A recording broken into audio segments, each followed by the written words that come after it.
All right, next up, what we've all been waiting for, the debate on banning chatbots, will be moderated by Professor Vivek Krishnamurthy, the Associate Professor of Law and Director of the Samuelson Bushko Technology Law and Policy Clinic. Arguing for the ban will be Professor Tejas Narechania, Professor of Law at the University of California, Berkeley, and Faculty Co-Director of the Berkeley Center for Law and Technology. Also arguing for is Professor Reid from Colorado Law, who is also the Director of the Telecom and Platforms Initiative. Now against the ban will be Jennifer Huddleston, Senior Fellow in Technology Policy at the Cato Institute, and Professor Paul Ohm from Georgetown University Law Center. Thank you very much for that kind introduction. Again, my name is Vivek Krishnamurthy, and I believe that for now I still teach here. We'll see if that's true at the end of the debate. And I'd like to welcome you all to the umpteenth annual debate here at the Silicon Flatirons Flagship Conference. We've lost track of how many times we've done this. Suffice it to say that this debate has become such an annual institution for so long that it's ready to be institutionalized. So I'm particularly happy to be moderating today in the presence of the great J.P. DeVries, who held this chair for many years. Please give him a round of applause.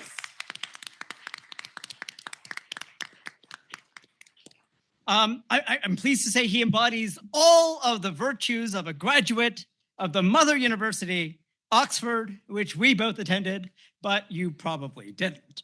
All right, so I'm afraid I have some really bad news, or maybe it's good news, which is that we've decided to cancel the debate. You see that the topic is resolved. Chatbots should be banned, and that's not a debatable topic. So we're pulling the plug, and it's time for a cocktail. Thank you all for coming. Welcome. Sorry, excuse me. I have to take this call. Hello? Oh, hi, Brendan. Yes. Yeah, it was great to see you at Jimmy Kimmel's the other day. Uh-huh. Yeah, it is being broadcast. What? Equal time for both sides? Come on. No. There's no need for that. The easy way is okay. You're watching? I'm sure you will. All right, well, we'll get on. Okay. Sorry, folks. I guess it's on. So we'll continue, and we're gonna start. With our tradition here. We at this law school believe in teaching our students to vote early and vote often. So we're going to have you begin by voting on this proposition. Chatbots should be banned. And for the purposes of this debate, we're going to say general purpose chatbots, Chat, GPT, Gemini, Grok, definitely would all be banned. But what would not be banned is, Lexus AI, customer service bots, medical diagnosis, all that stuff is in for the purposes of this debate. And I've been reminded by Paul to say that our debaters have been randomly assigned to their positions. So therefore, you should definitely attribute what they say as their sincere convictions on the issues and hold them to that forever, or not. Okay, so if we can advance, what we're going to do is have you all vote on this proposition. So get those phones out and please vote. And the winning side will be the side that moves the needle, that convinces more of you that you should be on their side of this proposition. Okay, so for the rules of this debate, we're going to have an opening round. Each speaker will have 3 minutes. We're going to go back and forth between the proposition and the opposition. And then we're going to have questions. The opposition will go first. We'll have one question per member of each team directed at the other, if we have time. Or if you're willing to wait for the reception, we might do 2. And then we'll go with the final round. Each speaker has 2.5 minutes, and we'll sort of alternate between the opposition and the proposition. All right, have you all voted? All right, let's get those results. I have to finish. Oh. Let's see. Oh, all right. All right. Wait. 64% disagree. So that means they're on our side. Oh, and it's changing still. Yeah. Okay, it's still coming. We got to freeze at some point. All right. 100 are there 102 people in this room? There are people online, Okay. remember? Oh, That's why I right, got right. called Ah. by my friend Brendan. we're like this. All right, I think we'll call it. We'll say 62.5 are in disagreement and 37.5 agree.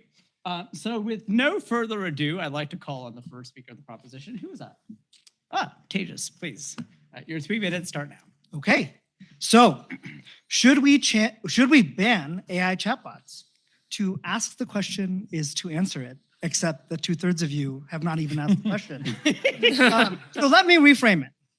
Imagine a new product, an addictive pharmaceutical perhaps, that tastes pretty good, but promises to lower your capacity for critical thought. By taking it, you become dumber. Would you do it? Would you let anybody take the drug? Or would we at minimum demand more clinical testing before putting the drug on the market?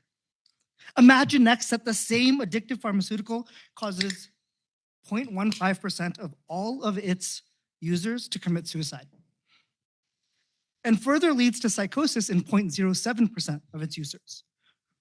Would you take that risk? Would you let your kids? So here's the punchline, which should be obvious to you. That product is an AI chatbot. AI chatbots make you dumber.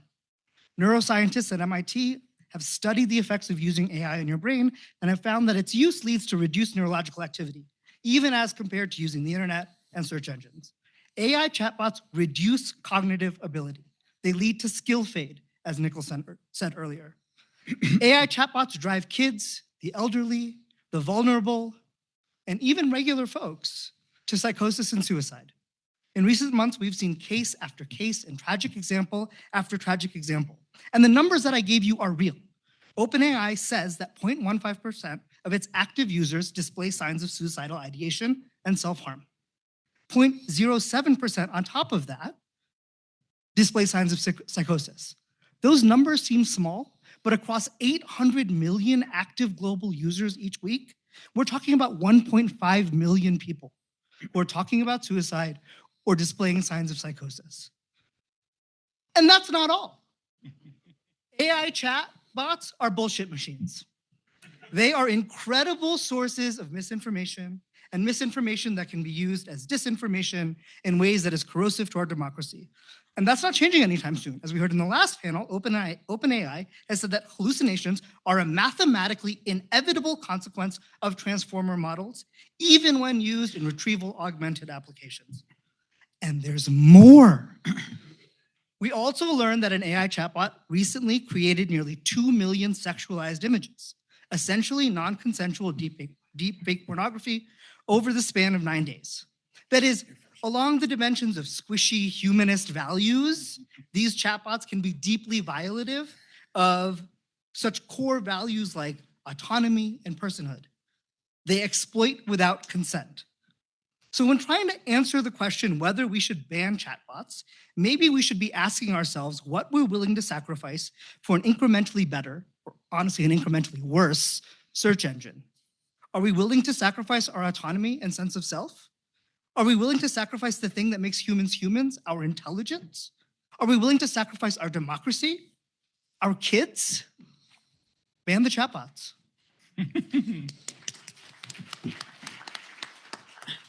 I thank Tejas for that powerful opening and call on Jennifer Huddleston to open up the opposition to this proposition. Thank you. And as you can imagine, as I mentioned on my earlier panel, I come from a place of libertarian principles. So when I hear, should it be banned, my gut instinct is to jump up and scream no.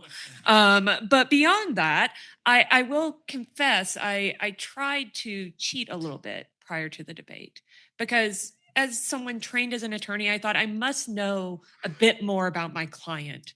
So I went to a chatbot and I asked it, give me the most heartfelt defense of why you should not be banned.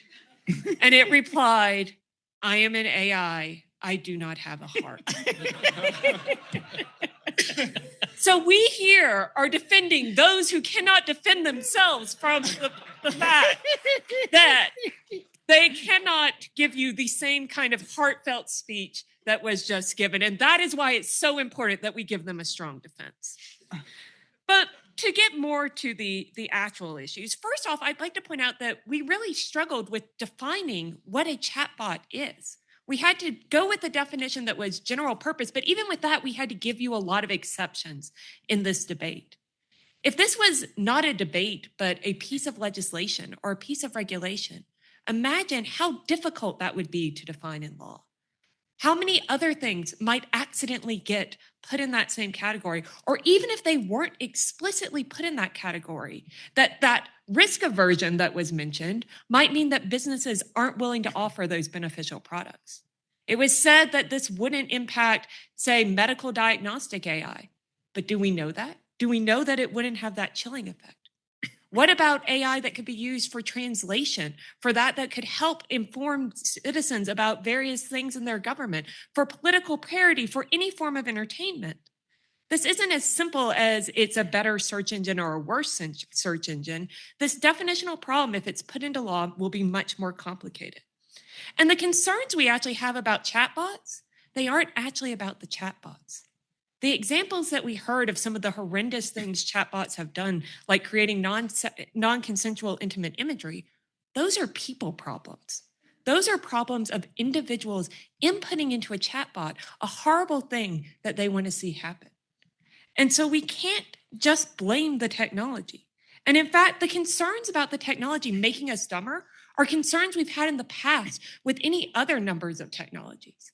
I'm sure we're all still very concerned about things like bicycle face. I'm sure we're all still very concerned about how much kids are reading novels under their desk in schools. And of course, we're all sure that those photos of the Cottingley fairies in the turn of the 20th century that fooled Sir Arthur Conan Doyle are in fact factual, and we need to be having serious conversations about deepfakes and the cameras. So before we blame the chatbots, I think perhaps we should take a deeper reflection on how these poor little innocent bunnies who can't even defend themselves are in fact a reflection of our own problems. Well, we have quite the debate here, folks. I'm going to call on Blake Reid, who is still not on leave, to offer his thoughts. You have 3 minutes. Well, we can talk about all the terrible things that chatbots are doing to us and our friends and our families and our children, from suicidal ideation and psychosis to destroying our information ecosystem, flooding it with slop along with our workplaces and schools and creative spaces, as Woody Hartzog and Jessica Silby have put it, to destroying our institutions, to the creation and public dissemination of child sexual abuse material, non-consensual deepfakes, to enabling the creation of propaganda at scale, which, by the way, is being used by the government right now to distort news coverage of the occupation of an American city by heavily armed mass agents murdering its citizens. And we should talk about that. I know this debate's supposed to be fun. And acknowledging that intertwined oligarchy and fascism are at the heart of the AI industry and federal AI policy is no fun. And if you don't like that remark and want to email me about it, I was misidentified by the moderator. My name is Gus Hurwitz. But the real reason that chatbots are capable of so much evil is the user interfaces, and those are fun. So I'll talk about that. Because contrary to my colleague Jen, chatbots are not defenseless beings. They're designed, they're barely designed, and they're designed to bring out the worst in users. So I love computers, and Steve Jobs once said that computers can be bicycles for the mind. Now, they can be difficult to interact with. They force us to learn their unnatural patterns of input and output and how they structure data. But once they do, or once we understand what they do, they empower us. They help us remember. They help us compose and analyze and build. And more importantly, They help us connect with each other. But computers, when they are at their best, present user interfaces that are honest. They reflect what's going on under the hood, good, bad, simple, complex, or otherwise. When a user swings a hammer or turns a screwdriver, they know what's happening, and so too should it be with computer UI. Users should be able to understand what they are invoking a computer to do. But chatbots violate that maxim. They provoke us to communicate with them in natural language. They give us a cursor to type. They give us a voice prompt to say what we want. They're the talking robot that we all wanted when we were 5 years old because they respond back to us the same way. And in their responses, they imply that we're talking to another being who cares about what we say and is responding in kind. And instead of telling us how they really work, which is just a complex, inscrutable mess of math, they invite us to imagine their purpose and confirm it with sycophantic language patterns that confirm to us that they're indeed capable of and doing what we hope they're doing. They lead children to think they're talking to a friend. They lead adults to think they're talking to a therapist. They lead us to think the information that they have provided us as valid, but they aren't, and it isn't. Chatbots are not structured or engineered to do those things. And in doing so, they do the opposite of what a computer is supposed to do. They disempower us, they disconnect us, they deny our shared humanity, they turn us inward, they imprison us in our own imaginations. And that's why we should ban chatbots. Thank you, Blake, again, for that powerful rebuttal of what we've heard from the opposition. I'd like to call on Paul Ohm now to address that.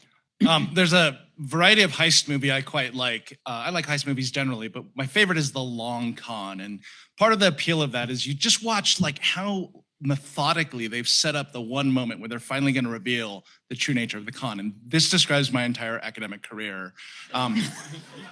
You may know me as someone who's skeptical of corporate power and, too quick to regulate. No. I've been tricking you for 20 years. I got 2 different law schools to give me tenure on this fraud. I kept waiting to be revealed, and here I am for my great coming out as the great defender of corporations against the tyranny of the ban that my opponents would have you impose. And so let me begin to unmask and talk about my true beliefs. The labs developing foundation models are among the most dangerous and destructive forces unleashed on the land in the history of this planet. Am I doing good so far? They engage in the strip mining of human agency, the pollution of truth, the automation of bias, the ghost labor economy, environmental debt. And so the worst thing we could possibly do is ban the user interface that is the only source of transparency that we have into their devious machinations. Transparency is the touchstone of every good regulatory idea that you have about the regulation of AI. In Colorado, the Colorado AI Act has numerous levels of transparency from different people where companies are supposed to candidly reveal what they're doing behind the scenes. Lesser jurisdictions that mimic Colorado, like the European Union, have a law that also has transparency at its heart. But if you look back on the kind of short and long-term history of artificial intelligence and when we've learned that it has gone wrong, it's quite often ordinary people armed with social media reporting what they've seen from their chatbots. There's a benefit to being able to interact with these things using human language where you can learn about the terribleness of these products and the people who are creating them without needing a PhD in computer science. So go back to 2016 where we have Tay, the Microsoft chatbot that lasted all of 16 hours before it was shut down because it was a racist mess.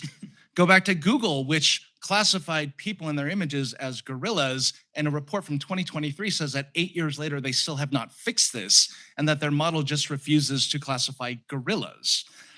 More recently, when Grok began to denudify millions of women, it was ordinary users who were interacting with the model who saw and reported what happened. From Mecha Hitler, or if you're of a different political persuasion, woke Gemini, the only working transparency mechanism we have is that these foolish companies have decided to let end users play with their products in a way that's accessible and then tell what they've learned. Imagine if we did go through with the ban the other side is advocating for, we would descend into a tech bro hellscape where the only way to interact with the foundation models, because they're not going to ban the models, just the user interface, is through APIs and through MCP calls and through writing Python. You're going to have people wearing those puffy vests are the only people who are going to be able to report to us what these models can do.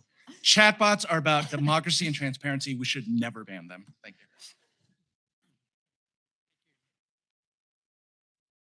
A point of order. I don't think the member from the opposition meant anyone wearing a puffy vest here today.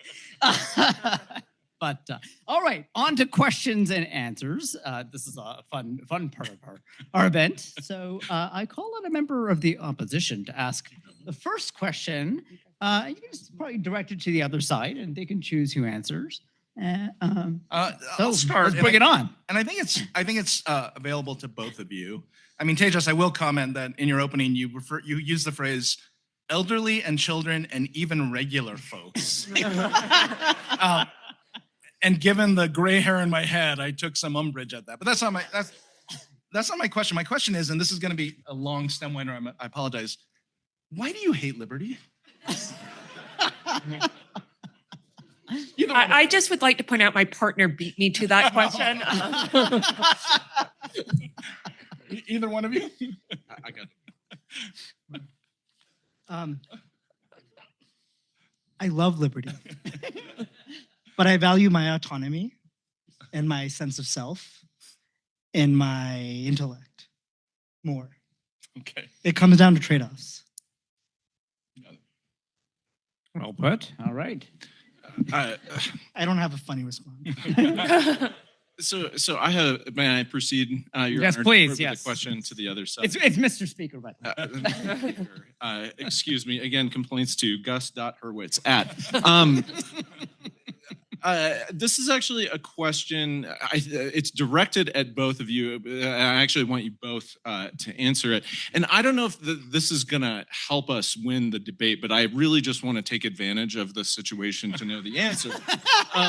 Which is, what do you think the worst thing that you think would happen to you personally if chatbots were banned? What's the thing that you would miss doing the most that justifies striking down our regulation? Tell us why you think it's so important that we continue to have these things, using an example from your own life. And if it's funny or embarrassing, that's helpful as well.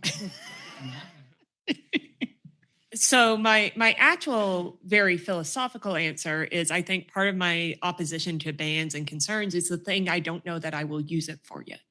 It's the use case that I have not imagined yet, because what I will tell you is the use cases I have found have been use cases that I didn't necessarily think about in advance. It's taking the handwritten recipe and figuring out how to modify it and what the calories and macros are and all of those kind of things to be able to provide a friend that. It's being able to take a photo of what's in the cabinet and plan dinner that night that I wouldn't have necessarily thought of when someone said, what are you going to use ChatGPT for?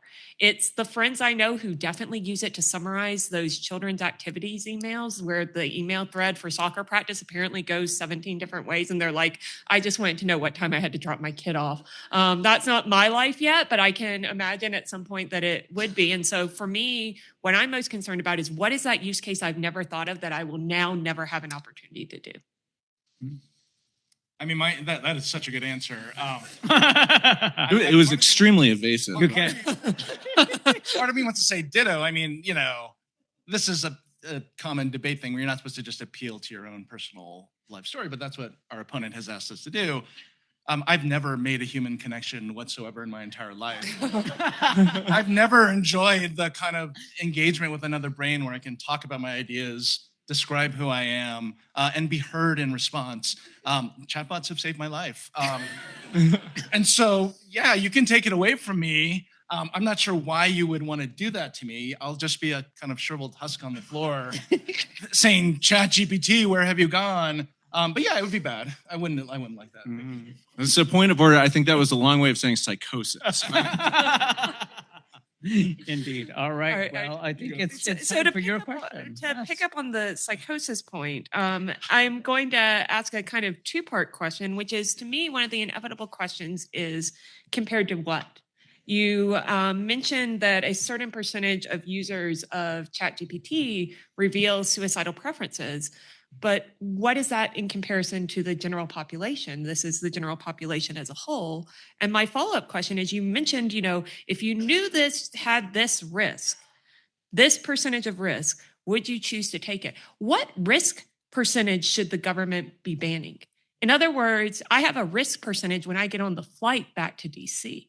I have a risk percentage when I step out the door here. At what point would you say that the risk percentage is no longer a personal choice, but that the government should ban? I mean, I can take a stab at this one. To me, it's less the risk percentage in absolute terms and more the delta with what people think it is. In other words, when a child is talking to ChatGPT, they don't realize they're in a dangerous situation. It doesn't say, be careful here, because if you tell this chatbot the wrong thing, it's going to lead you down a really dangerous path that is going to hurt you.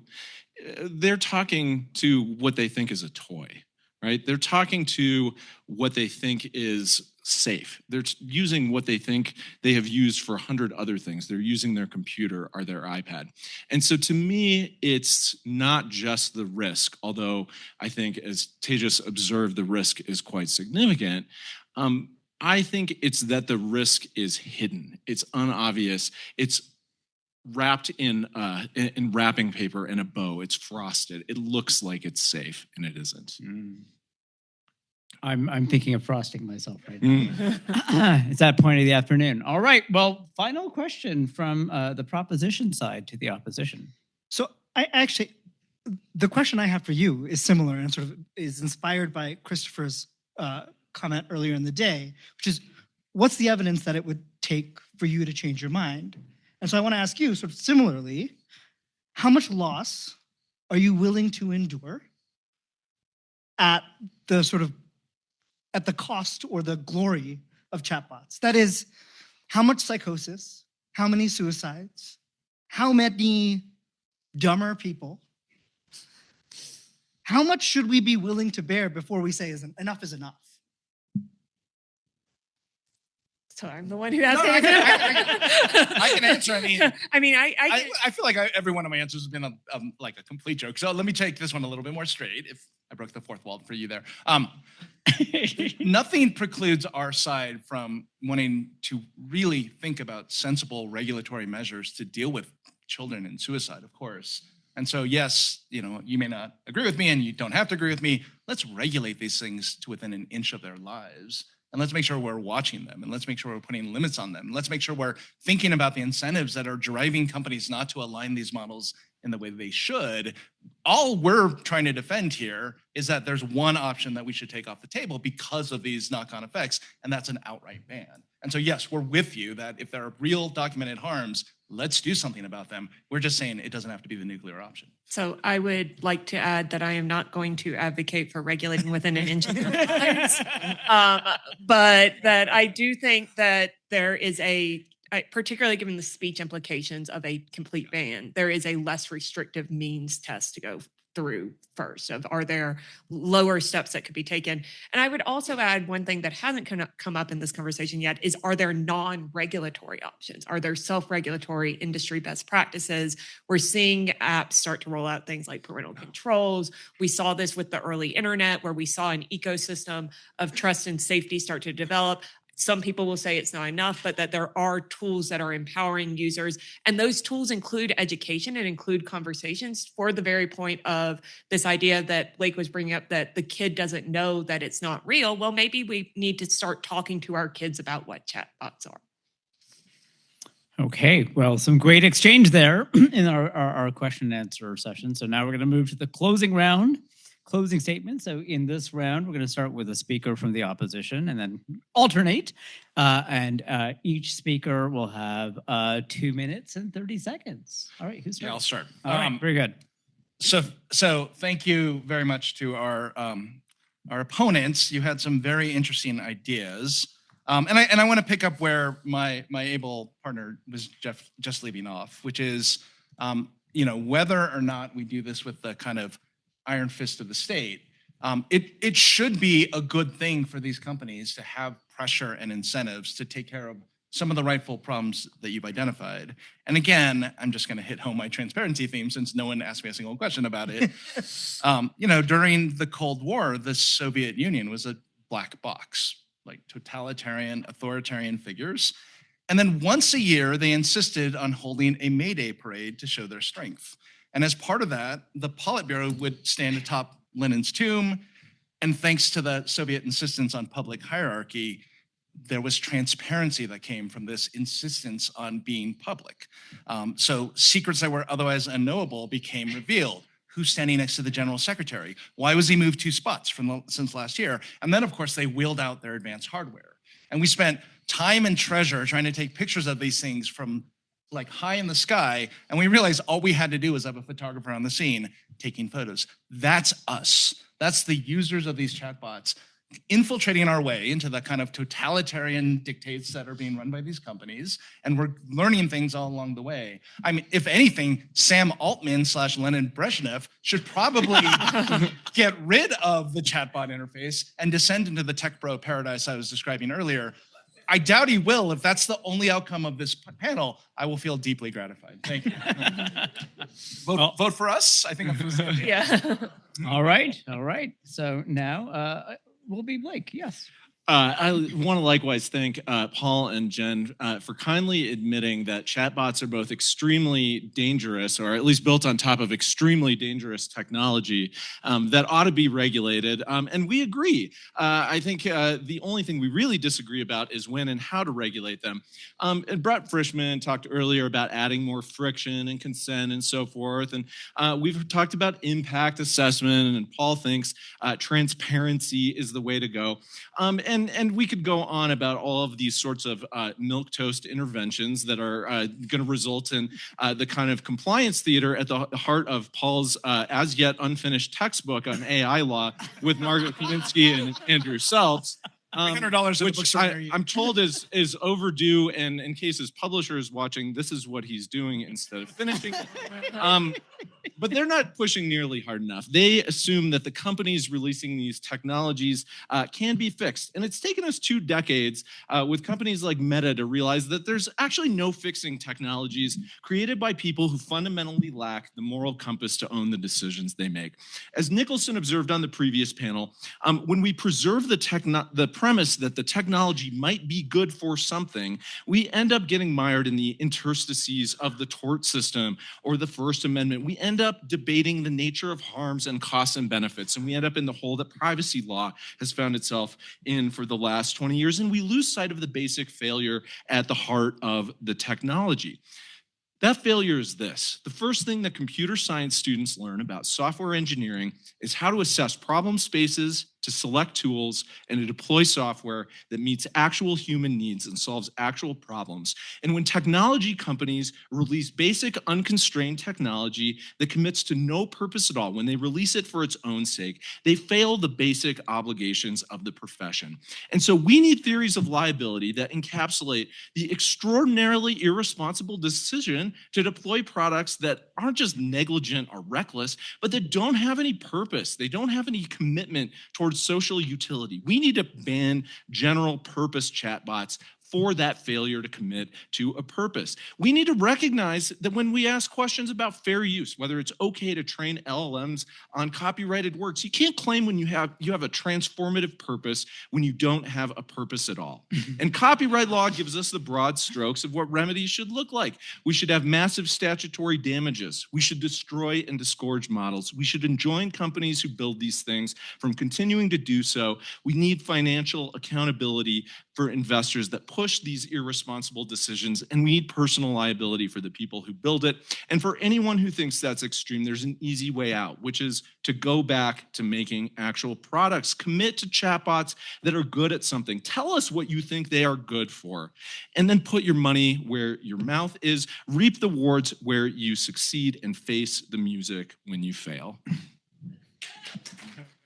Very much for that powerful statement. I'll call on Jennifer Huddleston to conclude on behalf of the opposition. So Blake accidentally set me up. I know he didn't mean to, but he ended with, tell me what you think chatbots are good for. And that was exactly where I was going to begin. Because our opposition has only focused on the potential harm. They haven't focused on any of the potential benefits. The way that these can improve lives, the ways that even the silly anecdotes that I gave about taking a picture of what's in my cabinet may seem like something simple, but if you're someone living on welfare and that's the only groceries you have in your house and you're trying to figure out how to feed your family, that's incredibly beneficial. If you're someone who's struggling to learn a new language and that chatbot is helping you learn how to communicate, that's incredibly beneficial. And you're taking all that away while only focusing on the harm. And those harms are not necessarily harms tied directly to the technology. They're harms that are further cases of things that we see in our society as a whole. They're harms that are caused by us as humans, either to ourselves or to other humans. So, to quote the great philosopher Taylor Swift, that sometimes we stare directly in the sun rather than in the mirror. And therefore, when we're thinking about what the problems with the technology of chatbots are, the question shouldn't be about the technology only. It should also be, are these reflections of problems that we've been looking away from for a long time? When we also think about what it means to ban a technology, we should recognize we've had these fears before, whether it's the camera, whether it's the bicycle, whether it's the novel, comic books, the internet, beepers, pagers, any number of technologies. We've been concerned that this is going to be the one that ruins our society. The printing press is going to get everyone reading, and who knows what will happen next. Those crazy ideas could spread. And if we had stopped and banned it in its infancy, we wouldn't have gotten all of the benefits that we see today as a society. And now we're facing that challenge again. And I understand it's scary, and it's okay to be scared on an individual level. But when we start acting with regulation and legislation and something as extreme as bans, then we lose those opportunities for the benefits as well. Thank you very much. All right. Powerful closing there by the opposition. I'll now call on Tejas to see if he can shake it off.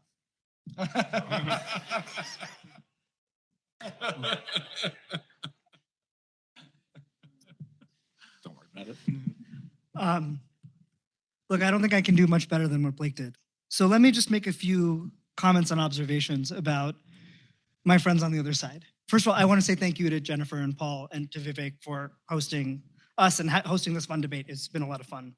In response to Blake's earlier provocation, Jennifer couldn't answer the question what she would miss if we lost AI chatbots. And that's because you wouldn't miss that much. It would be like life was a few years ago. And I'd get an annoying email from my teachers, or from my kids' teachers, like I do now, in 8 different colors and random things bolded and asterisks and tildes everywhere. And I would muddle through and I would figure out what it said.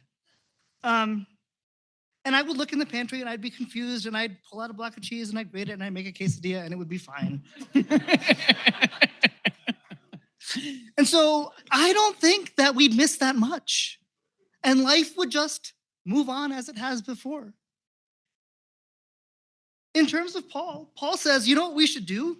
We should regulate these things within an inch of their life and then impose a burden on all of us to be the transparency watchdogs.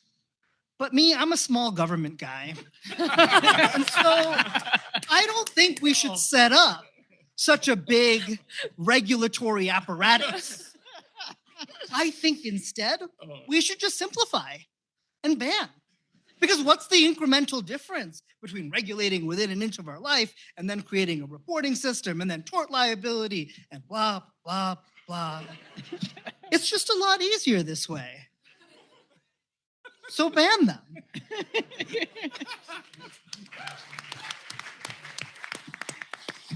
Mr. Speaker, may I have an unusual interjection? Yes, you may. We'll wait. Can't bring it back on the phone. There was an unlicensed summoning of Taylor Swift into the room. We haven't paid for that. It's a quotation of the lyrics, so I want to read something important.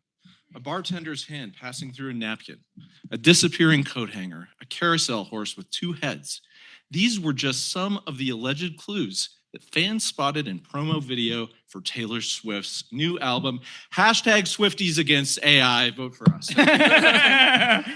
A quick response, I'll allow it. I mean, wouldn't that be Swifties for AI, given that it was used in the production? Yeah.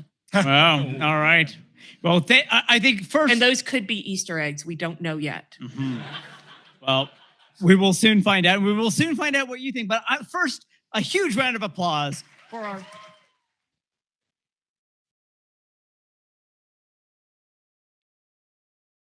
Right. And now it is your turn. In a moment, we will have, hopefully, there it is, the post-debate poll. Let's see which team moved you with the force of their arguments or their humor. And you should vote for the one person on each side who made the most sense. If another person made no sense at all, just ignore them. That's how we should vote. Do we all agree? I'm not sure. I don't want to punish Jennifer.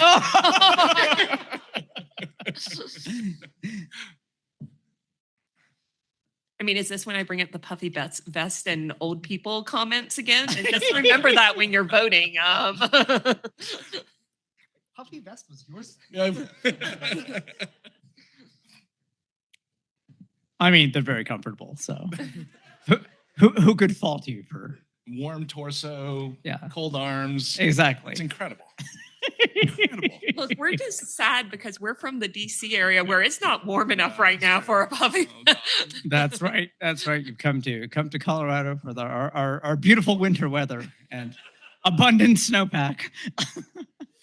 All right. How are we doing? Are we is it looking good? All right. I think Okay, it's let's remind people what was I have 62.5 against is where we started. all right. So here are the pre-debate results. 62.5, That's pre. 37.5. All right, and here we are. Post-debate. Drum roll, please. Oh, sorry. Wow. Wow, a huge reversal. Well, wow, that was a well-fought, well-argued debate. You can take your victory lap if you'd like. But It's like the Electoral College. Now how that feels. well, thank you everyone for attending our debate, and then we will be gathering And next. use your chatbots while you can. Yes. Turncoats. The end is nigh. I don't know how I'm going to teach chatbots next know week. how you voted. All right, thanks everyone. Thank you, Vivek, and your committed debate teams.